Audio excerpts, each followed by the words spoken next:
I never see everything as just one market, because every single country has a different culture, has a different way on how you approach a record.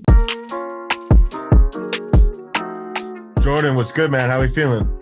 I'm good, man. How you doing? I'm good. Today, very excited. We're going a bit across the pond to Vienna, Austria. We have Jean-Sebastien Permal. He is the director of A&R for Sony Music Entertainment, Continental Europe and Africa. He plays a paramount role as far as helping drive the company's A&R strategy across those respective regions, provides creative support to the different A&R teams in those different respective local markets, and helps connect artists to the different Sony Music teams and functions around the world. Really enjoyed this episode. Great to dive into a very international approach and really cover his approach to discovering and developing artists and how local markets can influence A&R strategy as well as international music trends. So I really enjoyed this, man. What do you think, Jordan? Yeah, I think it's a super eye-opening. I know we've interviewed a few A&Rs on the podcast so far, but I think this one is super special in its own right and super eye-opening, especially as it pertains to large territories. I mean, he looks after Europe and Africa. Those are two continents. So we talk about what it's like kind of taking two very large continents and finding artists on them and the difference in what that process is like. We talked about the importance of a solid team before you sign to a label. When I asked him what he kind of looks for and why looking for a great team beforehand is important before you get signed to a label and what that synergy should look like. We talk about the differences between A&Rs at different levels. So the difference between a junior A&R and someone at his level. And of course, we got some great stories and talked about the first major win he achieved as an A&R. So we got a lot of gems in this one, and I'm super excited for people to hear it. For sure. Well, without any further ado, he goes by Seb. So Seb, here he is. Seb, what's happening, man? Welcome to the show. How are you today? Thanks for having me. I'm a bit nervous. It's my first podcast, but I'm happy to be here. Thanks for the invitation and pretty excited. Oh, yeah, definitely, man. We're excited to have you. I think for starters, we'd love to just kind of open up the question, because I know a lot of our listeners ask this, and even myself too. It's something I'm always curious about. Like, I know A&R, from my perspective, the responsibility is largely to find artists as well as to help existing artists on roster create great music. So when you think about your day-to-day, what's the split like? Are you spending the majority of your time trying to find up-and-coming talent you can sign? Are you spending more of your time towards actually like trying to find a great vocalist or a writer or producer to collaborate with this artist? And how does that work for you? Sure. I think it's every A&R, it's pretty individual.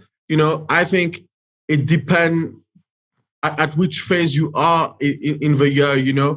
I have a period where I'm trying to sign more artists and discover new artists, but I also make it a priority to make sure to create great music with artists that I've already signed, to make them successful, because, if you've signed 10 artists, you would like to make at least all of them have a very regular output, put out music and have a career, because, there's not so much that can be done if you're signing 20 artists and you can't cater to their needs. Right. Absolutely. Which kind of leads me to the next question, which is there are obviously different levels of A&R, and that's a little bit less clear to me, kind of the differences between those levels. So at your level, at being such a high level, what do you say are the main differences between like an A&R at your level or like the equivalent of like an associate A&R, and what's the difference between the conversations that, the two roles might have?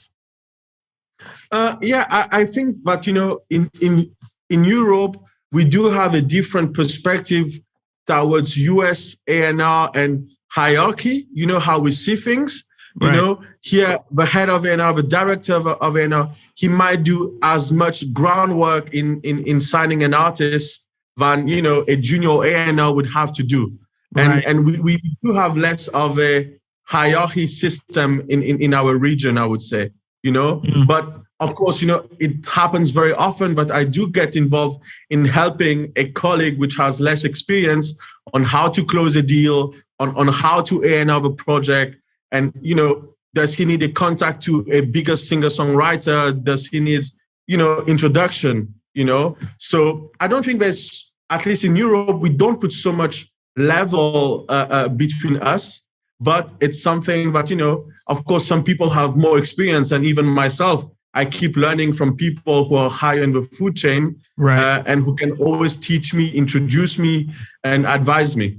Right. Yeah. No, I love that. So I think in that journey of growing yourself, I'm very curious to hear like what have been some of the most rewarding moments of either signing or developing artists, and like actual stories, actual artists. I think, maybe one of the most memorable story for me was me prior to moving to Sony as an A&R, is when I was an independent publisher. Is I've always dreamed of having a gold record, but it always seemed very impossible. And I was lucky to be part of a Swedish project called Charlie Who, and we had this crazy song called Russian Roulette. And, we always had a great feeling about it, but it always felt so impossible because from where I come from, it does seem impossible. And I remember it was the 1st of January and I was like, it would be cool to have a gold record by the end of the year. And 2 days later, I'm in the car with my wife and my son, and I get a text that the record just went gold.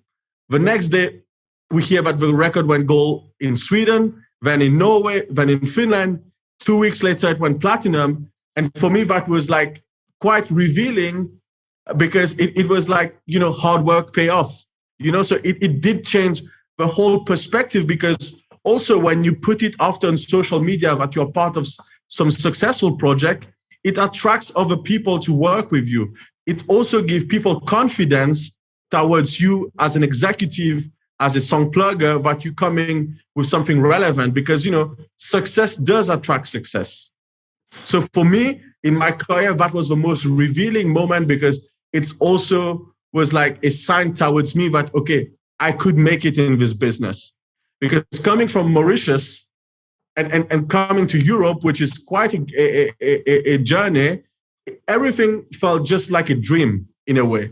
It felt like, okay, I was just working out of enthusiasm. And finally seeing it paid off and, achieving one of the main goals that I had set for myself was definitely a very, very rewarding, but also defining moment in my career where I could go forward. Right. You kind of mentioned something that I want to follow up for that we actually haven't dived too deep into the podcast. But when we think of A&Rs, obviously we think of people that are very high at the top of that totem pole, like Diddy, who started off as an A&R. And you kind of see these A&Rs having like brands of their own, similar to artists, because, when you go to artists, like you're saying, people like to know who you are, and they want to know who you've worked with, so you can help them find success as well. What is that process like specifically as an A&R? There's people at labels who their social media is totally irrelevant to their job, or there are people at labels who, they go in every day and they sit behind a desk, and those people aren't any less important, but they sit behind a desk, and their reputation is a little bit less important than like an A&R who kind of helps usher these artists into the fold. So what is that branding process like internally, where your internal stakeholders can come to you for advice, as well as signing successful acts, and also externally to kind of build that reputation up as a reputable A&R? Sure. I think, especially with social media, we've seen the exposure more and more of A&R, flashing our successes and exposing it. But I think it's very important not to forget that we are not the star. We are here to cater to a service of artists, Of course, the good thing that nowadays that you can show to the world via social media that you've been successful with one or two artists, this really helps an A&R to cement his brand as an A&R, as a successful A&R, because there are many cases where, people have come to me or other colleagues saying, we want to sign to Sony to work with that person. We want to sign to this label to work with this person. Because there's still this understanding that some A&R really knows what they're doing. They are really, specialized in a specific genre, and they know how to make people successful. And it's also cultural based. I have, my culture is really in dance and electronic music. So, some artists, a dance artist will feel very comfortable working with me because, I have a track record of working with great and successful electronic dance artist. Right. So maybe an urban artist will have less of a trust because I don't have this track record, but I might have another colleague who's, has amazing track record in urban music, and the artist will trust him more than me, even if he hasn't had any success yet. I think it's just a cultural thing also. Right. Yeah, that makes sense. Yeah, it's interesting. And to dive deeper on the kind of like cultural understanding and expertise with regards to like electronic and dance music, when you think about how that genre is evolving and what's becoming popular, I know we had a Clubhouse chat a couple weeks ago about the sounds of 2021. I'm curious from your perspective, when we think about the like the sounds and evolution in dance music, like what do you see as becoming some of these new things that will be very popular on a grand, almost international scale? I mean, I like I answered you back then. I don't have an answer to this because I think it's quite part of the magic of it, but it always surprises us.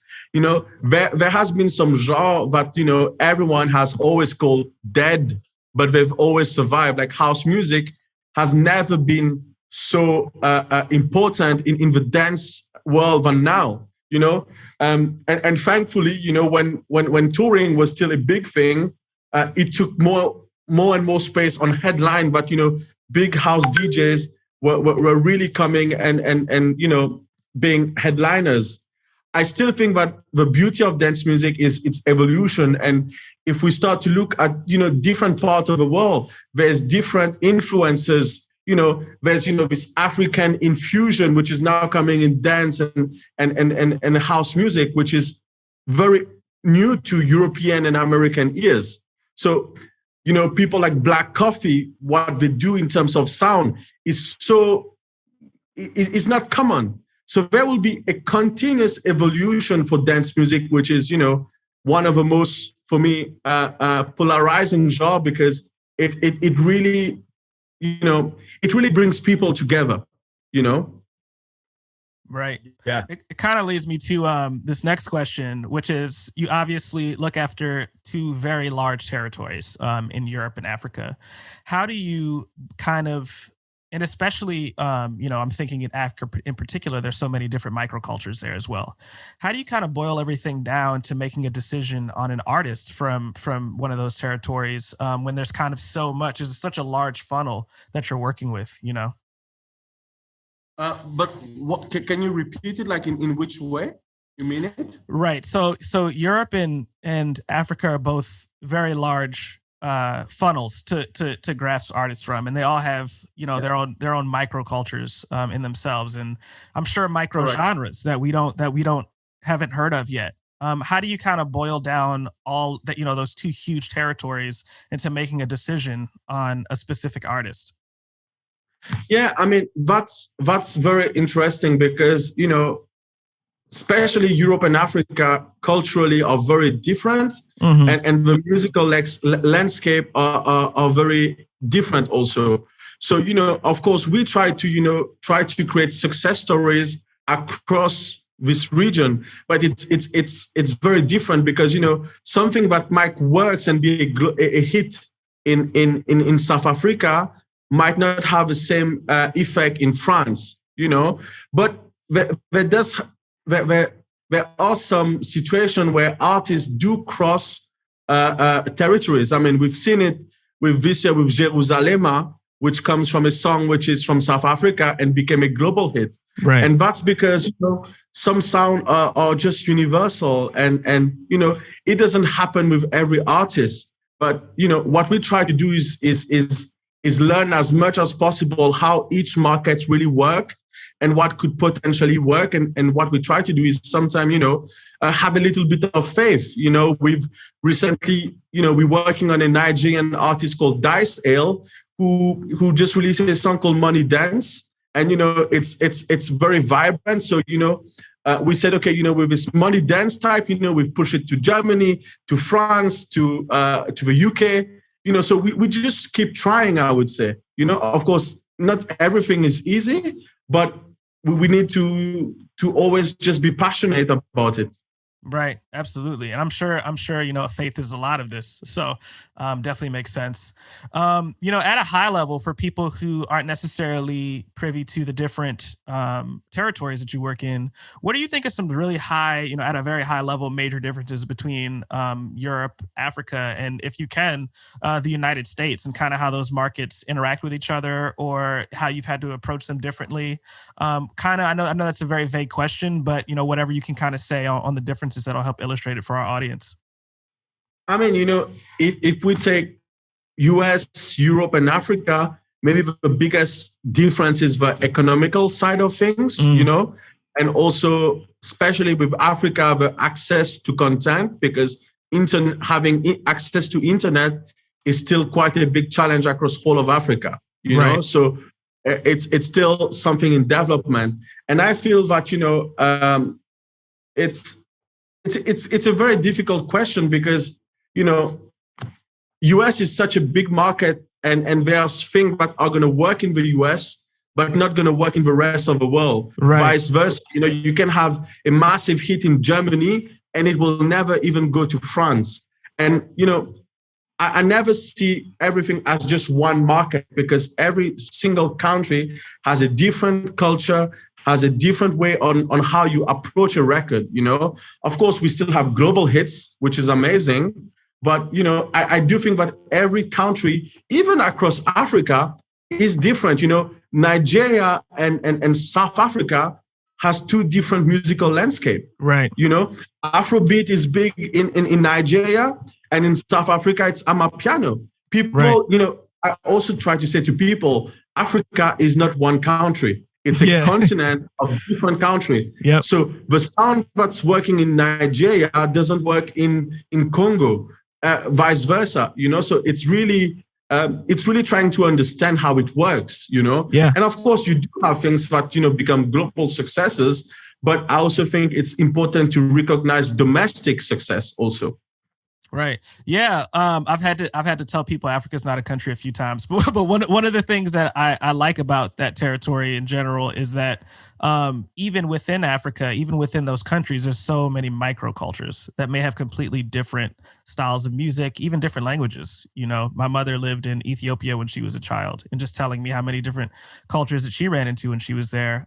It's really exciting as a music consumer to finally, or to eventually be able to see a lot of those microcultures kind of come to the forefront in all their different and unique ways. Cool. It's amazing. Yeah, absolutely. So I guess classic A&R question. What are the most important factors for you when evaluating or not whether you want to sign an artist? And does it change per territory? I think there's still some similarities into the process of, as an A&R, what you're really looking at into an artist. For me, one of the main thing is the team surrounding the artist, because I'm sure we all know amazing artists who are not well surrounded, and this, right. This makes things fail very easily. It's also, how committed they are to their art, because I feel, artists who really wants it, you really feel that hunger. And we also come across artists who just want it because it's a phase. It's a phase of their life where they want to give it a try. And, I think every artist who I ever came across who really, I saw commitment, they had a plan. They had the next 3 years plan. They knew how they wanted to, how they want their music video, what they don't want, where they would like to perform. They've also done homework. I think there's a lot of similarities between artists who want to be successful, and this is, I would say, two of the main criteria for me. It's the team around it and how committed the artist is to their art. Yeah, it's pretty funny, Sam. I'll let you ask a question after this. I know I've been hogging the mic a little bit. It's pretty interesting that, we've heard this a lot with everyone, that part of the process of working with an artist is the team surrounding an artist. And I think it's really interesting because the team kind of has to be, or the artist rather has to kind of be the A&R of their team before A&Rs are invested in them to a certain degree. And I think I want to drive that home and bring some light to that, because it's really important to choose people who that you have a great synergy with and that can work with you really well from the jump, before you even get a label. What's your manager? How do you and your manager interact? How do you guys both interact with other people? What is your, how does your publicist interact with your work? It's so important to find people that are in tune with each other, because by the time they get to people like you can tell what that synergy looks like, and you can tell the importance of, what a high functioning team does for you, not just in terms of work, but in terms of the people that want to work 100%. with you.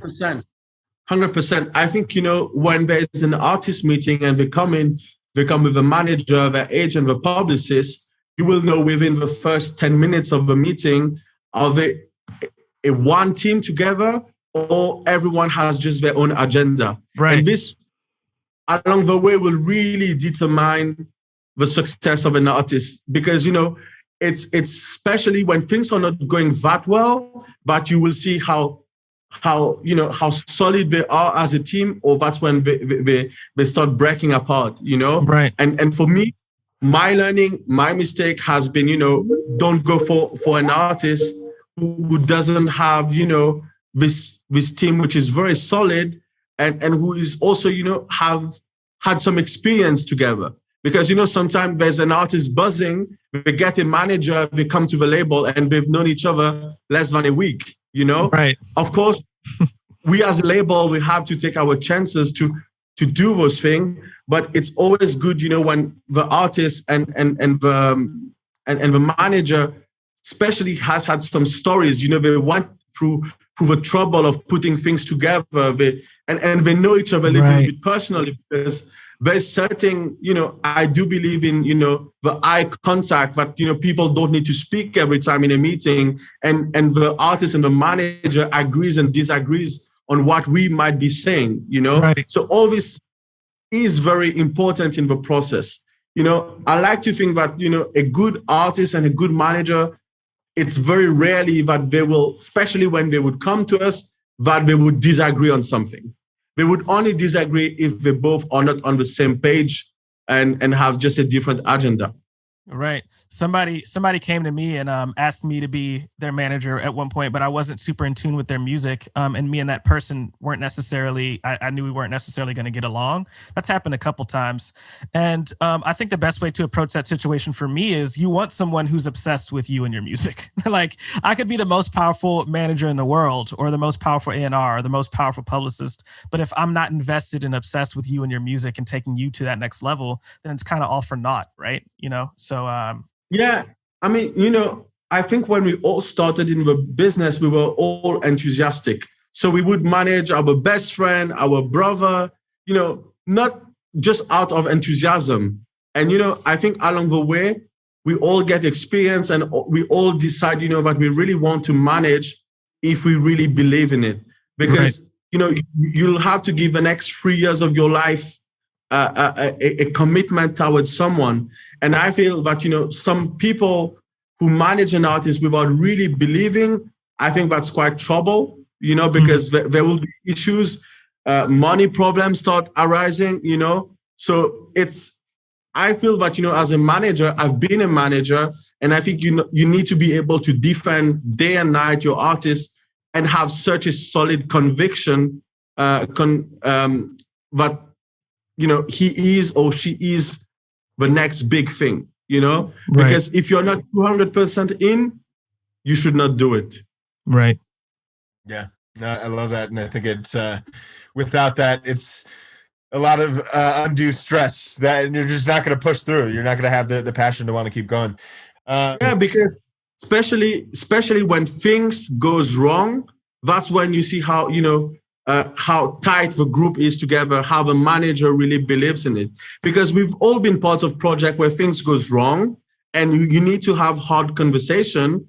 And that's when you will really see, does the manager still want to fight hard for their artists?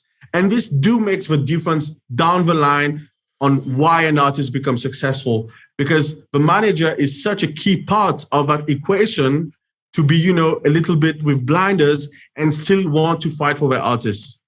Yeah. No, I love it. Totally. I mean, going back to when you were saying like finding these artists, I know you mentioned a couple factors and spoke well to the intangibles and the conviction that they have around their career. When you're looking at data points, and I know we've only been able to get more and more objective with regards to seeing different kind of blips or spikes across statistics, like what data points are the most compelling for you? I mean, is it as simple as like socials and streaming, or like if you peel back the curtains a bit, like what are some of the quantifiable, more objective factors that to you are a trigger, like, wow, like there's something happening here, we got to pay attention? I think, every record label, we're all looking at data. Every A&R looks at data, but we all have different triggers and a different way to read them. Of course, if there's a song blowing on TikTok, we all can see this type of data, and there's also, for me, the best way to use data is to understand what consumer wants, because we, especially A&R, we do sometimes think that we know what's trendy, what's the sound of a moment, what's the artist of a moment. And data has allowed us to really, get a certain feedback from consumers, because when we start seeing, an artist TikTok video, grabbing a couple of million in 2 days, or, the Instagram followers start growing, that means there's reaction. And we as an AR, we need to really, start paying attention to this, if we speak about radio, Shazam is still very relevant because that means there's a curiosity, but I feel that every A&R has their own way of reading data, and also what is interesting with those data. Today I might look at some data and I look at it a certain way and with a certain purpose, and tomorrow I can see it with a different eyes because I'm looking for something different, or am I looking for a specific type of artist, or am I saying what song is buzzing in each market? So there's so much data out there that it's impossible to have one answer to all those data. So I think everyone has just a very singular and individual approach to read, to consume, and to use it. Yeah, no, I love that. That makes a lot of sense.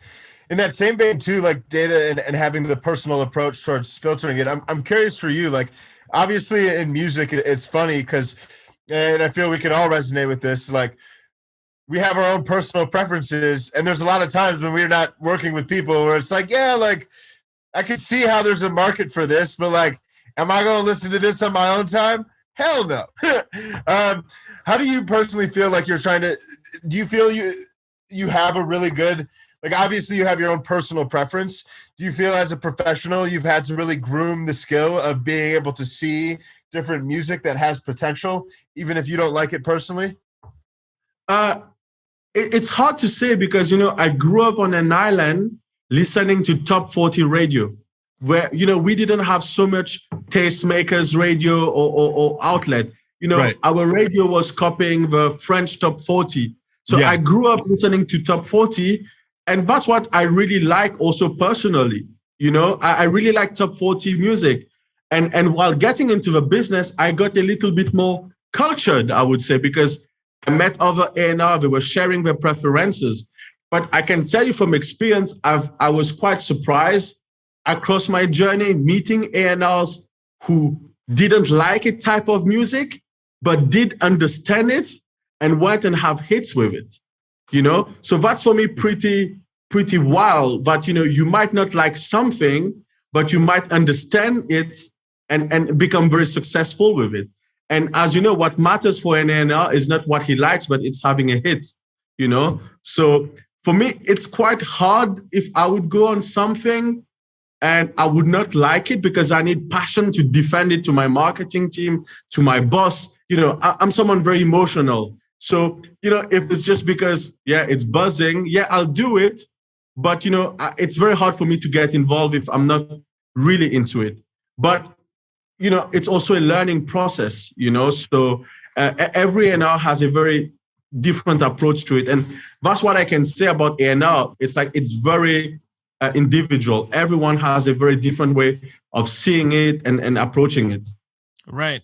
You know, Sam, to kind of answer your question in the limited experience that I have, I think that part of the excitement that I'll get from an artist, it'll have to do with me feeling like the music has a place in the market, even if it's not for me, and I can still get really excited about it because of that. So like I can hear, you know, and this could be just me in, you know, following people on Instagram or Twitter. It's like, you know, I'm not necessarily a huge fan of this music. This has happened a lot, but I can totally see a market for this, and I'm excited to see where this can go.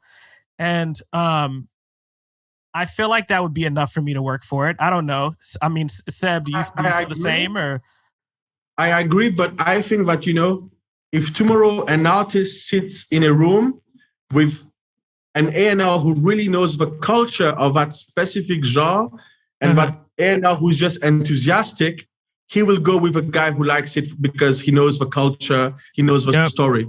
I still think, you know, if you know the culture and the history of that specific genre, it always gives you an edge, because the artists want to have this conversation of who he was fan, who he knew, what brought him into it. You know, it's like, you know, I have more credibility speaking about the history of dance music than speaking about you know, another genre, because I grew up in it. I went to festival. You know, I've tried to be a DJ and I failed. You know, so it's all parts of. I really think that in those moments, culture really makes a difference. Awesome. I have one question kind of off of that. What does growth for an A&R look like? I mean, you know, what's the difference between somebody who has kind of just started out and somebody who's kind of been in the game for 9 or 10 years or so? And what are some growth periods that you've had, and kind of what's incentivized that growth or inspired that growth? And what does that look like as an A&R in general?